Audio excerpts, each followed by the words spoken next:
Hi guys, welcome back to Women, Wine and Wisdom. I'm Jimmy. I'm Naomi. And today we're going to be dropping a short series on sinking funds. Yes.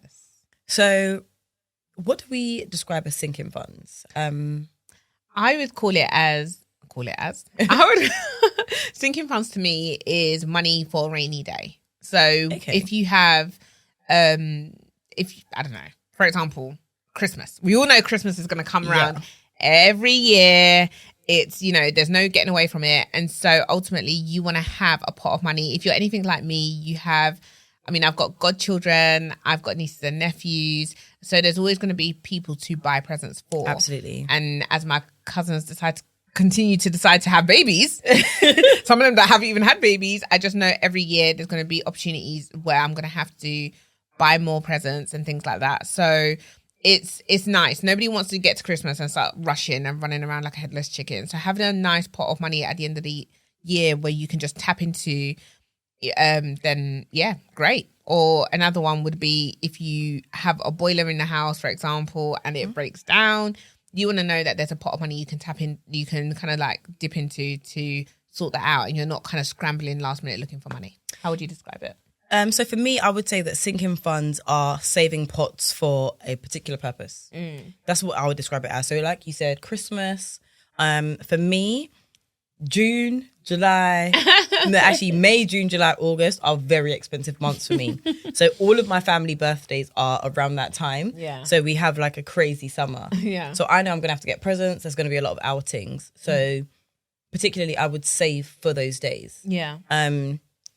And that's what I would classify as a sinking fund. The benefits of those sinking funds are you can save small by small, so little by little, every month, as opposed to having big chunks of money or big sums of money coming out of your account for a particular month. Yeah. Yeah. For me, I would describe the best way to do it is to decide what it is that you want to have a sinking fund for. So that could be a car, that could be birthdays, that could be events that you want to attend, concerts. It could be pretty much anything. Emergency funds even. It could be a sinking fund, to be honest, as you mentioned, boiler.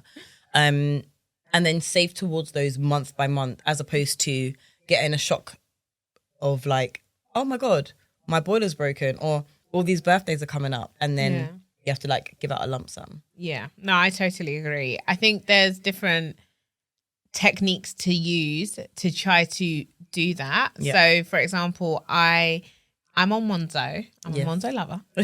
And they allow you to create different pots. Yes. So you can label different pots. Yeah. You can also do things like roundups, for example. And so if you, for example, pay on something that's like £1.50, it will round up to £2. And so it will take that 50p and put it into your pot. And then before you know it, you got money. And you can actually select which pot it goes to. Yeah. And so, for 6 months, you can decide it's going into your entertainment pot. Or, the next 6 months, you can decide it's going into your Christmas pot. And I think that's a good way of saving into your sinking fund, because it's almost money that you're not even thinking about. Or there's another tip that I've recently come across on Monzo that I started at the start of January, where every day it just takes a penny for the day. So for example, I don't know if I've explained that right, but on the 1st of January, it took 1p. But then on the 31st of January, it will take 31p. So it's kind of like just adding as it goes along. Yeah, so basically the first takes 1p, the second takes 2p. Yes. And then when you get to like February, for example, rather than it taking 1p for the 1st of Feb, it will take 32p. So then when you get 100 days in, it will take £1. When you get 200 days in, it will take £2. And it will keep on doing that. By the time you get to the end of the year, you are left on just under £700. Love that. That's a really good idea. Yeah. And so ultimately, and you can still select a pot for that money to go into. So I've selected my pot to be Christmas. Of course you have. But yeah. Yeah, so just to add to that as well, so like Monzo's a really big one, but also Starling Bank also do that.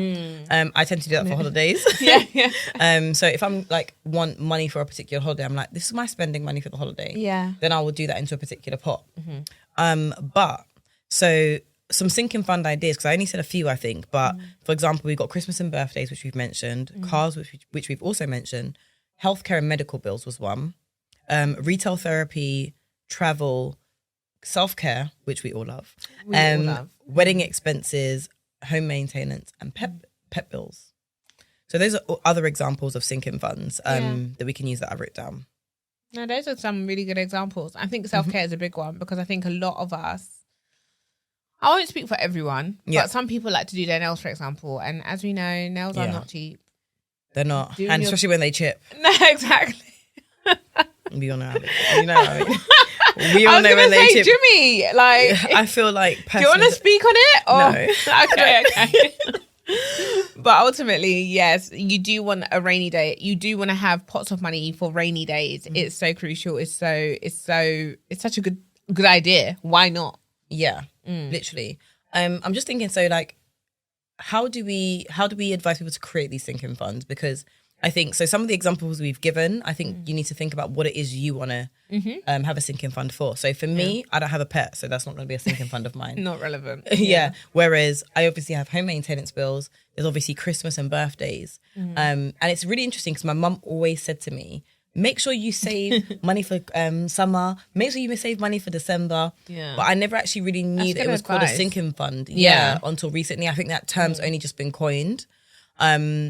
And some of the pages I actually follow regarding this as well, like I'm going to quickly see if I can pull them up. And we'll link them below on Instagram, is Baddie and Money. That's one for me. Yes. Saving Like Mad is another one I follow.